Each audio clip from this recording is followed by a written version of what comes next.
بسم اللہ الرحمن الرحیم۔ السلام علیکم ورحمۃ اللہ وبرکاتہ۔ اسٹور روم سے مجھے نوکرانی کی آواز سنائی دے رہی تھی جو میرے بیٹے سے یہ کہہ رہی تھی، ماما کو پتہ نہیں چلنا چاہیے ہمارے پاس موبائل فون ہے، ورنہ میں تمہیں گیم کھیلنے کے لیے موبائل نہیں دوں گی۔ یہ بات سن کر میرا ذہن فوراً تانے بانے لگا اور حقیقت بہت ہی بھیانک تھی، کیونکہ دوستو آج جو سچی کہانی میں آپ کو سنانے جا رہا ہوں یہ واقعہ ہماری ایک بہن کے ساتھ پیش آیا۔ کہانی بالکل سچی اور حقیقی ہے، اس لیے کرداروں کے نام بدلے جا رہے ہیں۔ یہ کہانی شہلا کی ہے۔ شہلا اپنے ماں باپ کی اکلوتی بیٹی تھی، لاہور کی رہنے والی تھی۔ ماں باپ پڑھے لکھے اور دونوں جاب ہولڈر تھے۔ باپ سرکاری محکمے میں اچھے عہدے پر کام کر رہا تھا اور ماں اسکول میں پرنسپل کے عہدے پر اپنے فرائض سر انجام دے رہی تھی۔ گھر کا ماحول پڑھا لکھا تھا، ماں باپ تعلیم کی اہمیت سے اچھی طرح واقف تھے، لہٰذا وہ اپنی بیٹی کو بھی تعلیم دلوا رہے تھے۔ شہلا نے دل لگا کر پڑھائی کی۔ پڑھائی مکمل کرنے کے بعد اس وقت شہلا بینک میں ایک اچھے عہدے پر نوکری پر فائز ہو چکی تھی جب اس کے والدین نے اس کے لیے رشتہ دیکھنا شروع کیا۔ اس سلسلے میں مختلف رشتے دیکھے گئے اور ایک خاندان شہلا کے والدین کو پسند آیا اور ہر اعتبار سے اچھا تھا، کوئی کمی نہیں تھی، لہٰذا شہلا کے والدین نے لڑکے کی تصویر شہلا کو دکھائی اور اس کی تمام ضروری تفصیلات سے بھی آگاہ کیا۔ اس سے مشورہ مانگا۔ شہلا نے اپنے والدین سے کہا جیسا وہ مناسب سمجھتے ہیں کیجیے، کیونکہ وہ والدین کی رضا میں ہی شہلا کی اپنی رضا بھی شامل ہے۔ ماں باپ خوش ہو گئے، شہلا کے سر پر پیار دیا اور پھر خدا کا نام لے کر اس رشتے کے لیے ہاں کر دی۔ یہ فاروق کا خاندان تھا۔ فاروق کا خاندان بھی پڑھا لکھا تھا، تعلیم یافتہ تھا۔ فاروق خود بھی اپنے والدین کا ایک ہی بیٹا تھا۔ فاروق کے والد کی کپڑے کی فیکٹری تھی اور فاروق اسی فیکٹری میں کام کیا کرتا تھا، اپنے والد کے ساتھ ہاتھ بٹایا کرتا تھا۔ فاروق کی دو بڑی بہنیں تھیں جو کہ دونوں ہی شادی شدہ تھی۔ شہلا اور فاروق کی منگنی ہو گئی اور 6 ماہ بعد شہلا بھی آ کر فاروق کے گھر چلی گئی۔ اب دیکھنے اور سننے والوں کو بتاتا چلوں کہ یہ رشتہ بھی لاہور کے اندر ہی طے ہوا تھا اور شادی کے بعد بھی شہلا کی نوکری جاری تھی۔ شہلا کے سسرال والوں کو اور اس کے شوہر کو اس کی نوکری پر کوئی اعتراض نہیں تھا۔ شادی ہوئی، ازواجی زندگی کا آغاز ہوا۔ دھیرے دھیرے وقت گزرتا گیا اور جیسے جیسے وقت گزرا دونوں میاں بیوی کی ذات ایک دوسرے کے اوپر مزید واضح ہوئی، ایک دوسرے کی خوبیاں خامیاں سامنے آنے لگی اور اب شہلا کسی حد تک پریشان رہنے لگی، کیونکہ شادی کے بعد جیسے ہی شہلا اپنے سسرال میں عزیز رشتہ داروں سے روابط بڑھائے ان کے یہاں آنے جانے لگی تو اسے ایک عجیب بات پتہ چلی کہ اسے پتہ چلا کہ اس کا شوہر فاروق جو کچھ دل پھینک قسم کا انسان ہے۔ فاروق کی کچھ کزنیں نے شہلا کے سامنے ہنستے ہوئے یہ بات کی کہ فاروق بھائی تو جہاں خوبصورت لڑکی دیکھتے ہیں وہیں پگھل جاتے ہیں۔ شہلا ذرا دیکھ کر دھیان سے انہیں لگام ڈال کر رکھنا اپنے شوہر کو۔ ان لڑکیوں نے تو ہنسی مذاق میں یہ بات کہہ دی، مگر شہلا حقیقی طور پر پریشان ہو چکی تھی اور پھر گزرتے وقت کے ساتھ ساتھ اس پر یہ بات مزید کھلتی گئی کہ واقعی اس کا شوہر تو دل پھینک طبیعت کا مالک ہے۔ شادی سے پہلے اس کے کئی افیئرز تھے۔ شہلا کی اپنی ساس کے ساتھ بھی بہت دوستی تھی۔ ایک دن باتوں باتوں میں شہلا نے اپنی ساس کے سامنے اس بات کا ذکر کیا تو انہوں نے شہلا کے ہاتھ پر ہاتھ رکھ کر سمجھاتے ہوئے کہا، بیٹی تم فکر مت کرو، وہ سب شادی سے پہلے تھا۔ اب فاروق ایک شادی شدہ انسان ہے اور جلدی ایک بچے کا باپ بننے والا ہے تو یقیناً وہ اس طرح کی حرکتیں چھوڑ دے گا۔ شہلا کو بھی اپنی ساس کی بات سن کر دلی طور پر تسلی محسوس ہوئی اور اس نے پھر آہستہ آہستہ اس بات کو اپنے ذہن سے نکال دیا، کیونکہ وہ ماں بننے والی تھی۔ اب وہ ہر وقت آنے والے بچے کے بارے میں سوچتی تھی، ساتھ ساتھ اس کی نوکری بھی جاری تھی، لہٰذا اس کا دن مصروف گزرتا اور دیکھتے ہی دیکھتے 9 ماہ کا یہ عرصہ مکمل اور شہلا نے ایک خوبصورت سے بیٹے کو جنم دیا۔ بیٹے کا نام نعمان رکھا گیا۔ وقت دھیرے دھیرے گزرتا رہا۔ شہلا خود بینک میں نوکری کرتی تھی۔ چھوٹے بچے کے ساتھ اب اسے مشکل پیش آ رہی تھی، مگر پھر بھی کسی نہ کسی طرح وہ مینیج کر رہی تھی۔ اس طرح دیکھتے ہی دیکھتے مشکل ہی صحیح مگر 1 سال کا عرصہ گزر چکا تھا۔ پھر اس نے اپنے بچے کے کام کاج کے لیے ایک ملازمہ کا بندوبست کیا، ایک آیا رکھی۔ یہ آیا ایک ادھیڑ عمر عورت تھی جس کا نام فاطمہ تھا۔ فاطمہ صبح 9 بجے سے شہلا کے آفس جانے کے وقت ہوتا تو ان کے گھر آ جایا کرتی اور دوپہر 3 بجے تک وہیں رہتی، بچے کو سنبھالتی، اس کو نہلاتی، اس کے کپڑے دھوتی اور اس کے دیگر ضروری کام سر انجام دیتی۔ اس ادھیڑ عمر ملازمہ نے تقریباً 1 سال تک شہلا کے بیٹے نعمان کو سنبھالا، مگر جیسے جیسے وہ بڑا ہو رہا تھا وہ بھاگ دوڑ کرتا تھا، اب وہ فاطمہ سے سنبھالا نہیں جا رہا تھا۔ فاطمہ خود ادھیڑ عمر کی بھاری جسم کی مالک خاتون تھی۔ اس نے نعمان کے پیچھے ویسے چستی اور پھرتی سے بھاگا نہیں جاتا تھا جس طرح نعمان خود سارے گھر میں بھاگتا پھرتا تھا۔ نعمان کبھی سیڑھی چڑھ جاتا، کبھی باہر گلی میں نکل جاتا، کبھی چیز لینے کے لیے تنگ کرتا۔ یہ سب فاطمہ کے بس سے باہر تھا، لہٰذا اس نے ایک دن شہلا سے معذرت کر لی۔ اب نعمان کی یہ آیا فاطمہ جا چکی تھی۔ شہلا کو ایک بار پھر سے پریشانی کا سامنا تھا۔ اس بار اس نے پھر سے بچے کی آیا کے لیے تلاش شروع کر دی، مگر اس بار اس کے ذہن میں یہ بات واضح طور پر تھی کہ بچے کی آیا کسی نوجوان عورت کو رکھنا چاہیے جو بھاگ دوڑ کر کے بچے کے تمام کام سر انجام دے سکے۔ وہ 3 ملازموں کو اسی سلسلے میں گھر پر بلایا گیا۔ ان کا انٹرویو شہلا نے خود کیا اور پھر اس میں سے ایک لڑکی سائمہ کو منتخب کر لیا۔ سائمہ دبلی پتلی سی 30 سال کی خاتون تھی، لمبا کرتا اور پرکشش رنگت تھی، اور پھر اگلے دن ہی سائمہ نعمان کی دیکھ بھال کے لیے شہلا کے گھر آنے لگی۔ شہلا کے وہم و گمان میں بھی نہیں تھا کہ یہ آیا اس کے بچے کی نوکرانی ہے، اس کے گھر کی بنیادیں ہلا دے گی۔ سائمہ کو آتے ہوئے تقریباً 10-15 دن ہی گزرے تھے جب شہلا کو علم ہوا کہ سائمہ ایک طلاق یافتہ خاتون ہے۔ شہلا کے پاس زیادہ وقت نہیں ہوتا تھا کہ وہ بیٹھ کر دوسروں کے ساتھ باتیں کرے یا ان کے گھروں کے مسائل ڈسکس کرے۔ 3 بجے بینک سے واپس آتی اور پھر تقریباً 3:30 بجے تک سائمہ شہلا کے گھر سے چھٹی کر جاتی۔ سائمہ کو شہلا کے گھر میں کام کرتے ہوئے تقریباً 6 ماہ سے زیادہ کا عرصہ ہو چکا تھا۔ اسی دوران ایک عجیب سا انکشاف ہوا۔ اس دن شہلا کی طبیعت کچھ ناساز تھی، اس لیے وہ بینک سے جلدی واپس آ گئی۔ آتے ہی وہ واش روم میں گھس گئی۔ اس کی طبیعت خراب تھی اور اسے متلی سی ہو رہی تھی تو واش روم میں گھس گئی۔ واش روم کے اندر کھڑے اسے اسٹور روم سے کچھ آوازیں سنائی دی۔ یہ سائمہ کی آواز تھی جو اس کے بیٹے سے بات کر رہی تھی اور کہہ رہی تھی، دیکھو مما کو پتہ نہیں چلنا چاہیے کہ میرے پاس موبائل بھی ہے، ورنہ میں تمہیں گیم کھیلنے کے لیے موبائل نہیں دوں گی۔ یہ بات سن کر شہلا دنگ رہ گئی، اپنی بیماری کو بھول گئی اور سوچنے لگی کہ یہ ہو کیا رہا ہے۔ شہلا فوراً باتھ روم سے نکلی، اسٹور روم میں سائمہ کے سر پر جا پہنچی۔ شہلا کو یوں اچانک اپنے سر پر دیکھ کر سائمہ گھبرا گئی۔ موبائل اس کے ہاتھ میں تھا، شہلا نے اسے سنبھلنے کا موقع ہی نہیں دیا اور آگے بڑھ کر موبائل تھام لیا۔ فوراً شہلا نے اس کے موبائل کی چیکنگ شروع کر دی اور پھر اس سے ایک ہولناک انکشاف ہونے لگا۔ واٹس ایپ پر ایک نمبر ایڈ تھا، وہ تھا شہلا کے شوہر کا۔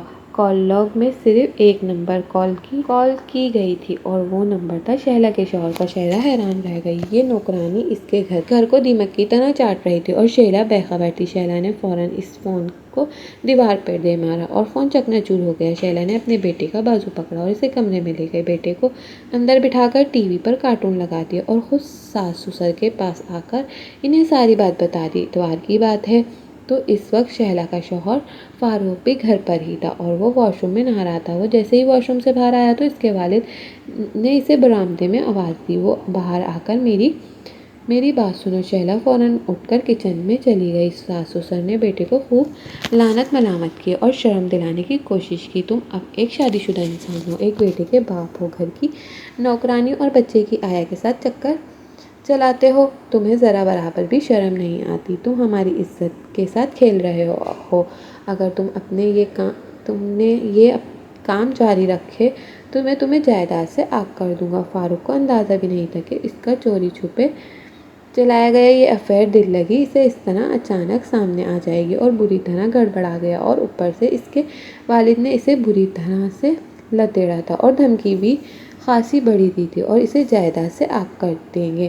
فاروق بہت شرمندہ ہو چکا تھا اور دوسری طرف وہ نوکرانی بھی سر جھکائے وہیں کھڑی تھی۔ شہلا کے ساس سسر اس نوکرانی کی بھی خاصی لعنت ملامت کی اور اسے دھمکائے کہ اگر وہ ان کے گھر کے آس پاس بھی نظر آئی تو ہم تمہیں پولیس کے حوالے کر دیں گے۔ وہ نوکرانی سائمہ بھی خاصی شرمندہ تھی۔ شہلا اس ساری کارروائی میں کچھ بھی نہیں بولی، وہ خاموشی سے کچن میں گھسی رہی کہ اس نے اپنے شوہر سے بھی کچھ نہ کہا۔ سائمہ نے اپنا سارا سامان اٹھایا اور گھر سے نکلنے لگی، مگر جاتے جاتے وہ کچن کی کھڑکی کے پاس کھڑی ہوئی شہلا کو آواز دے کر کہنے لگی، مجھے ذلیل کروا کر اس گھر سے نکال تو رہی ہو، مگر یاد رکھنا تمہارا شوہر مجھے اس گھر میں دوبارہ واپس لے کر آئے گا، میں اس گھر کی مالکن بن کر اس گھر میں واپس آؤں گی، یاد رکھنا۔ اس بات کا سن کر شہلا حیران اور پریشان رہ گئی۔ اس عورت کا اعتماد کو دیکھتی دیکھتی رہی جو گھروں کے کام کرنے والی ایک نوکرانی اور آیا تھی، مگر خود اس کے شوہر کا دیا یہ اعتماد تھا۔ شہلا جو پڑھی لکھی،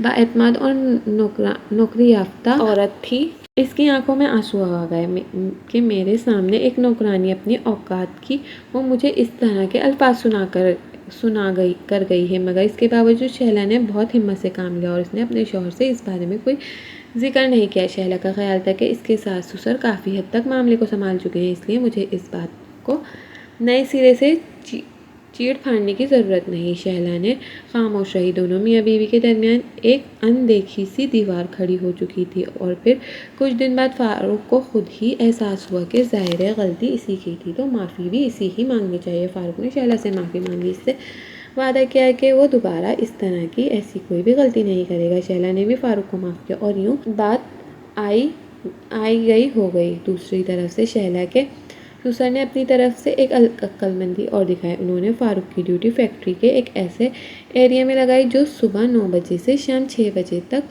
کھلا رہتا۔ اب فاروق صبح 9 بجے چلا جاتا اور شام 6 بجے تک ڈیوٹی کرتا اور گھر واپس آتے آتے اسے 7 بج جاتے۔ وہ بے حد تھک جاتا، اس لیے وہ سارا دن مصروف رہتا۔ اب وہ بری طرح پھنس چکا تھا، اب عاشقی معشوقی کا ٹائم ہی نہیں ملتا تھا۔ یہ سارا خاندان تو یہ سمجھ رہا تھا کہ معاملہ اب سلجھ چکا ہے، فاروق ان کے ہاتھوں میں ہے۔ انہوں نے فاروق کو سمجھا لیا، کسی حد تک یہ بات ٹھیک بھی تھی۔ واقعی انہوں نے فاروق کو اپنے ہاتھ میں کر لیا تھا۔ انہوں نے ایک طرف فاروق کو فیکٹری میں پھنسا دیا، کاموں میں پھنسا دیا، مگر پورا خاندان اس بات سے فراموش بیٹھا تھا کہ دونوں میاں بیوی کے درمیان معاملات ٹھیک ہو گئے اور فاروق فیکٹری میں زیادہ مصروف ہو گیا ہے، اس کو اب وقت نہیں ملتا، اور یہی ان کی کوشش تھی کہ فاروق کو اتنا مصروف کر دیا جائے کہ اس طرح کی فضولیات کے وقت ہی نہ ملے۔ یہ واقعی ایسا ہی ہوا، مگر یہ لوگ سائمہ کو فراموش کر بیٹھے تھے کہ وہ تو فارغ تھی۔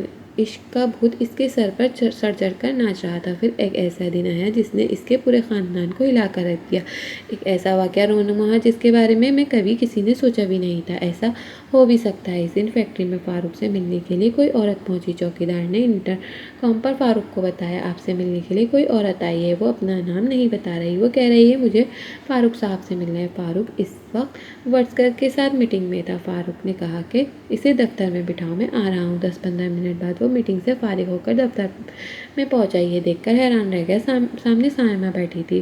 فاروق اسے دیکھ کر ایک لمحے کے لیے ٹھٹک گیا، اس کا وجود بتا رہا تھا کہ کوئی گڑبڑ ہے، اور پھر سائمہ نے خود اپنے منہ سے یہ اعتراف کیا کہ وہ فاروق کو دیکھتے ہی کھڑی ہو گئی اور کہنے لگی میرے ساتھ شادی کرو۔ فاروق نے فوراً نفی میں سر ہلایا۔ سائمہ نے سرد لہجے میں کہا، جانتے ہو میں تمہارے بچے کی ماں بننے والی ہوں، اس سے پہلے کہ ساری دنیا کو اس بات کی خبر ہو میرے منہ پہ کالک ملی جائے تمہیں مجھ سے نکاح کرنا ہوگا۔ فاروق نے نفی میں سر ہلاتے ہوئے کہنے لگا، یہ نہیں ہو سکتا، میرے گھر والے مجھے گھر سے نکال دیں گے، جائیداد سے آگ کر دیں گے، میں تمہیں سڑک پر آ جاؤں گا۔ سائمہ فوراً بلند آواز میں کہنے لگی، اچھا تمہیں اپنی فکر ہے، تم سڑک پر آ جاؤ گے اور میں جو کالک اور رسوائی میرے منہ پر ملی جائے گی اس کا کیا ہوگا؟ فاروق نے دو بدو جواب دیا کہ یہ فیصلہ بھی میرے اکیلے کا نہیں تھا، تمہاری مرضی تو شامل تھی تو یہ کام ہوا تھا، تم جانتی تو ہو ایک نوکرانی سے کبھی شادی نہیں کر سکتا، میری بھی معاشرے میں کوئی عزت ہے۔ سائمہ کی آنکھیں حیرت سے پھٹی رہنے لگی، وہ کہنے لگی، اچھا تمہاری معاشرے میں عزت ہے اور میں نوکرانی ہوں، میری کوئی عزت نہیں،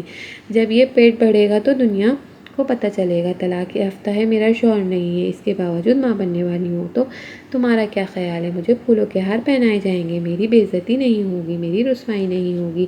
فاروق ایک لمحے کے لیے گڑبڑا گیا، مگر پھر فوراً ہی سنبھلتے ہوئے کہنے لگا، یہ بات تو تمہیں پہلے سوچنی چاہیے تھی، اب میں صرف اتنا کر سکتا ہوں کہ تمہاری کوئی مدد کر دیتا ہوں، چند پیسے دے دیتا ہوں، اس بچے کو گرا لو، جا کر اس سے جان چھڑا لو، اس سے زیادہ میں کچھ نہیں کر سکتا۔ فاروق نے دو ٹوک جواب دیا۔ سائمہ غصے سے کھلنے لگی، اس نے کہا، تم کچھ نہیں کر سکتے مگر میں تو کر سکتی ہوں، میں اس بچے سے جان تو بعد میں چھڑواؤں گی، پہلے تم سے جان چھڑواتی ہوں۔ تم کیا سمجھتے ہو جسم سے کھیلنے کے بعد تم اپنی راہ ہو لیا اور بس کھیل ختم؟ نہیں، یہ بچہ تمہارا ہے، جتنی رسوائی اور ذلت مجھے برداشت کرنی پڑے گی اور وہی رسوائی اور ذلت تمہارے حصے میں بھی آئے گی۔ یہ کہنے کے بعد سائمہ نے اپنی چادر کے نیچے سے ایک پستول نکال لیا۔ یہ دیکھ کر فاروق کے چہرے کا رنگ اڑ گیا، وہ ہڑبڑا گیا، اپنی جگہ سے کھڑا ہوا اور کہنے لگا، پاگل ہو گئی ہو، یہ کیا کر رہی ہو؟ اندر رکھو، خطرے کو بھانپتے ہوئے فاروق نے فوراً سے سیکیورٹی کے بٹن دبا دیے، مگر اس سے پہلے کہ سیکیورٹی گارڈ کمرے میں پہنچتا، سائمہ نے فاروق کی طرف پستول تان کر فائر کر دیا۔ فاروق کو سنبھلنے کا موقع ہی نہیں ملا۔ شاید وہ یہ سمجھ رہا تھا کہ سائمہ یہ قدم کبھی نہیں اٹھائے گی، مگر سائمہ نے غصے میں اس قدر پاگل ہو چکی تھی کہ اس نے فاروق پر فائر کر دیا۔ یہ فائر فاروق کے دل کے مقام پر لگا اور وہ موقع پر ہی جہاں بھاگ ہو گیا۔ سیکیورٹی گارڈ کمرے میں آ چکا تھا۔ فیکٹری میں سیکیورٹی الارم بجنے لگا تھا۔ سائمہ کو فوراً موقع پر ان لوگوں نے پکڑ لیا اور پولیس کو کال کر دی۔ پولیس نے موقع پر پہنچی اور فاروق کی ڈیڈ باڈی کو قبضے میں لے لیا اور سائمہ کو حراست میں لے لیا۔ آج اس واقعے کو 2 سال گزر چکے ہیں۔ سائمہ جیل کی سلاخوں کے پیچھے اپنی سزا کاٹ رہی ہے۔ اس بچے کی پیدائش جیل میں ہوئی جو اس نے اپنی ماں کے حوالے کر دیا، اور شہلا وہ اب بھی اپنے ساس سسر کے ساتھ رہ رہی ہے۔ اس کے سسر نے اپنی فیکٹری گھر شہلا اور اس کے بیٹے کے نام کر دیا۔ دوستو، آخر میں میرا آپ سب سے ایک سوال یہ ہے کہ دیکھیے، ایک شخص کی دل پھینک طبیعت کی وجہ سے ایک معشوقہ شروع ہوئی اور گھر کی نوکرانی بچے کی آیا کے ساتھ فاروق نے یہ سمجھا کہ باقی بہت سے چکروں کی طرح یہ بھی وقتی چکر ہے۔ کچھ دیر میں وہ اس لڑکی سے بات کرے گا، کچھ تحفے طوائف دے کر کچھ اپنے مطلب پورے کرے گا، اور اس کے بعد پھر نیا چکر۔